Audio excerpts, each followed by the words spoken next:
Well, hell, oh. How you guys doing today? I'm doing magnificent. Just got off of work. That's it. It's a brand new beer from my delightful little brewery here in Astoria, Oregon. It's called Fort Boise. My coworker called it Fort Boys.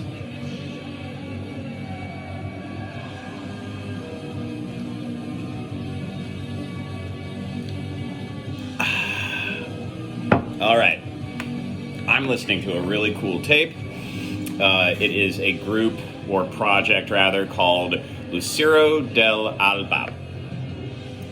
This is the Crypt Affair. This is out on Lucifuego Records? Fuego? It would make more sense, Lucifuego Records. And then something I can't pronounce. This was a distro cassette that I purchased from Caligari Records. If you are unfamiliar with Caligari Records, you, sir or madam, need very much to become familiar with Caligari Records. It's based out of Tampa, Florida. The guy who runs it is a fucking certifiable badass. Their own roster of artists runs the entire gamut of any kind of cool underground music you can think of, and their distro is no exception to that rule. Cool thing about this tape, so it's this kind of dirty, I don't know, hard to describe, kind of post-punk, goth punk, psychedelia peppered in throughout, but on the reverse, so on the cassette, you know, it says the name of it and everything. On the reverse, it's backwards, and all it is the album played in reverse. That side might be even cooler than the A side. So, there you go.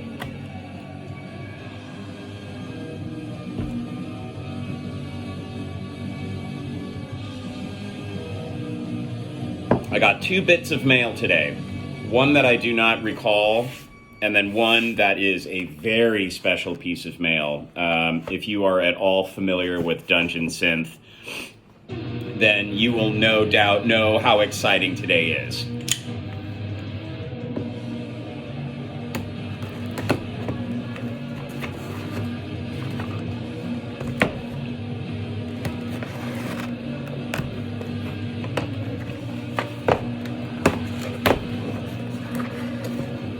Well, this is delightful, by the way. It is a very, very sturdy box with a fragile sticker on it. There is a teeny tiny little thank you sticker.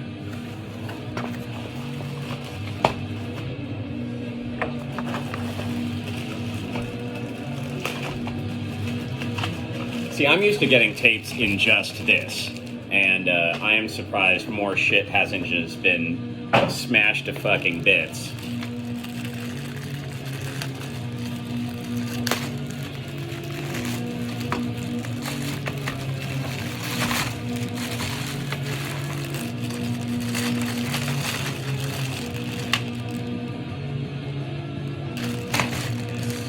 Okay. I got 3 cassettes from somebody in the tape group. Kelly Larkin. So, I got Virgin Killer.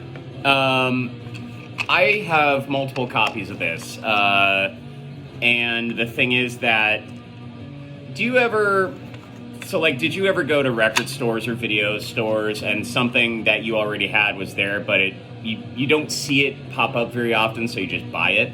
That's what's happening with me with these. It's a fucking crime that these things are not being bought up more frequently. Virgin Killer, arguably, well, it's one of my favorite Scorpion albums, no doubt. This is 70s Scorpions, 1977. This, In Trance, self-titled, all of those killer Scorps. All Scorps are killer, but this one, I'd say this one and In Trance are my favorites. So if you are unfamiliar with older Scorps, become familiar. I got the soundtrack to Judgment Night.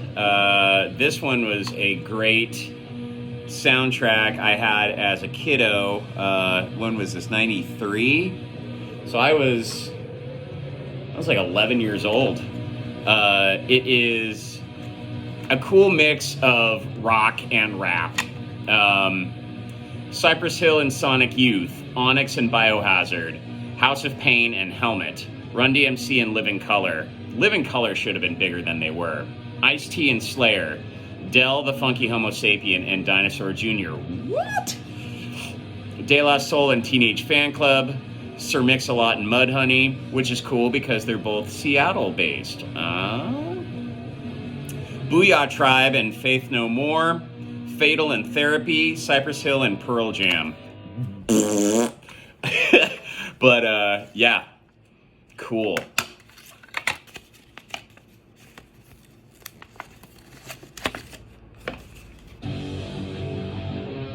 Emilio Estevez. The guy who was really into cigarettes. You know that guy, not Andrew Dice Clay, but Dennis Leary. No. Yes? Dennis Leary. And it looks like Jeremy Piven. Cuba Gooding Jr. Is that Joaquin Phoenix? I don't know. I don't actually really remember the movie, I just remember the soundtrack.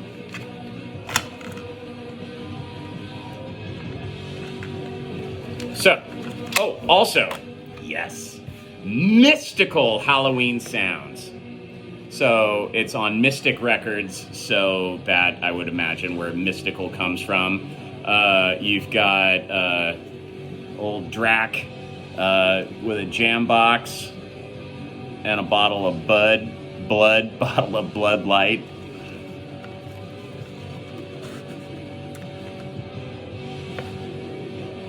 None of these smell like shit. And there is absolutely nothing that says what this is. I'm gonna put it on right now.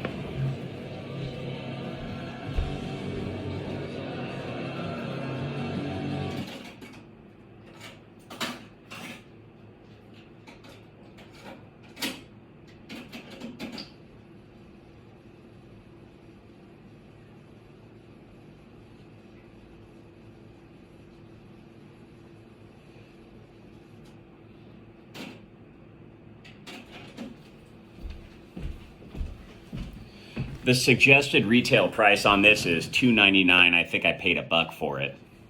So let's see what it sounds like.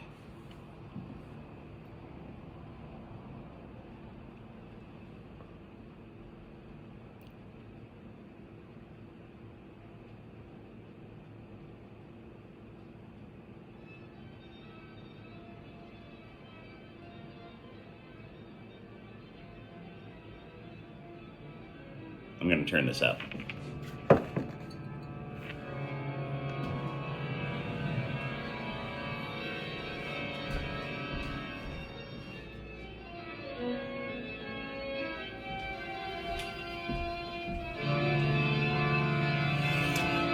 It sounds like the music that I listen to on a daily basis.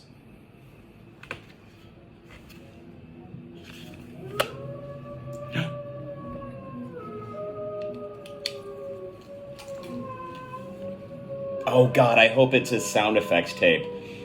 Here, I'm gonna get up for one more thing, and then I'll open the other piece of mail.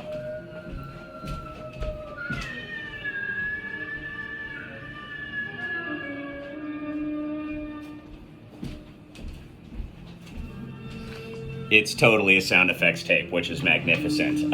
This is another one of my Halloween-based spooky tapes. I've got a whole shit ton of them. There are other collectors out there who have a far, far better collection than I do. Actually, I'm going to show you one more.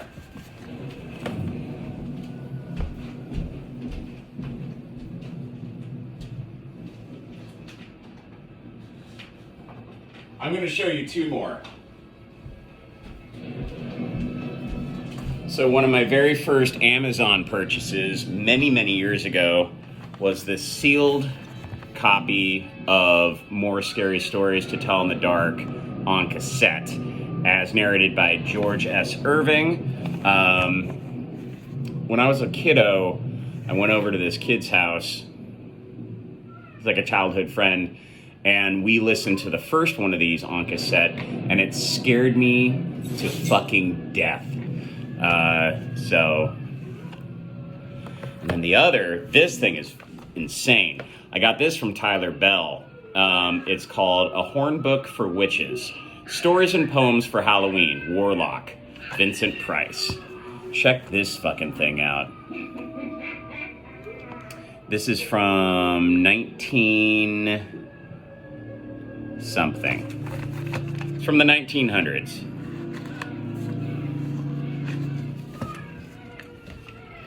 God, it smells so good. But yeah, check this out.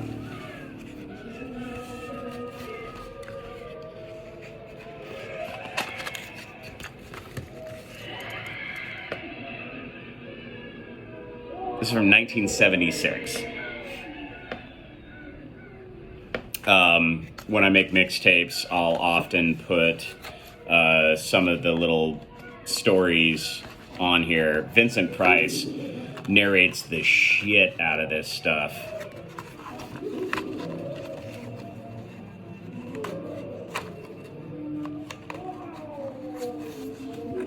Okay, so for today's mail, very, very special mail day indeed.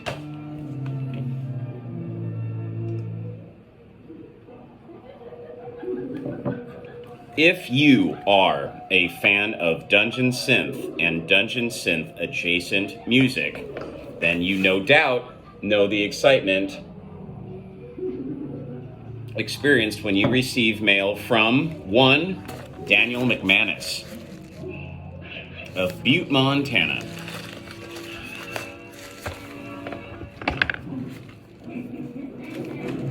It's 2 tapes, no less.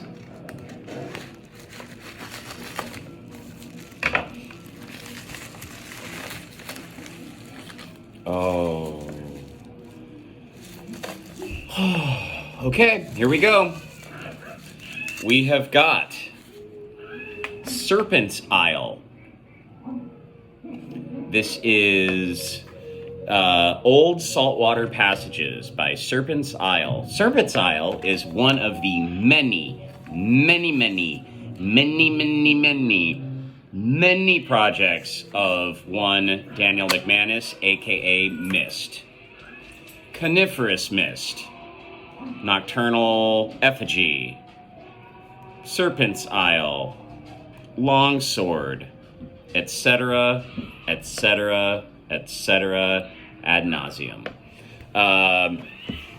This would be considered sea synth because it pertains to things of a nautical nature. One of my very first obsessions when it comes to Dungeon Synth, you had Grimdor, you had Hole Dweller, you know, your entry level projects, which to this day still hold an awful lot of water with me. But Serpent's Isle was one of the first. It also exposed me to the world of very, very hard to get current releases. I immediately looked up their catalog, and all of it was unobtainable. Only within the last couple years, I think that he started to make enough that people could get. So this is out on Lost Armor Records, which is his personal label where he releases a bunch of his own stuff. But as with Grimdor, it gets outsourced to Out of Season, which is one of the premier Dungeon Synth labels out of New England. So they do their own releases of these albums. which makes it more widely available to more people. But Serpent's Isle is some of the most haunting, beautiful, like even just talking about it right now is giving me little goosey bumps. If you're unfamiliar somehow with Serpent's Isle, become familiar, because it is without flaw. So I am proud to have this. And then another side project of his is Nocturnal Effigy. And Nocturnal Effigy airs more on the side of black metal. It's black metal and dungeon synth. But this one, I believe, is where he's in cahoots with a fella that goes by Celestial Sword, who too is a fucking badass. Speaking of badass, check out these J cards. So they're all, Xeroxed, just folded pieces of regular office paper, which is amazing. You got Nocturnal Effigy. And there's Danny McMahon, Dan the McMahon. My copy is number 11 of 10, yes, 11 of 10, John. Well done. This here is the aforementioned cool Celestial Sword. Look at how cool they look. And there he is in all of his glory.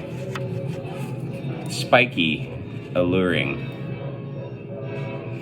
All right, well, I am going to keep on keeping on with the spooky tunes, and hope you guys are having a killer day. I hope your summer is bitchin', and I will no doubt talk to you very shortly.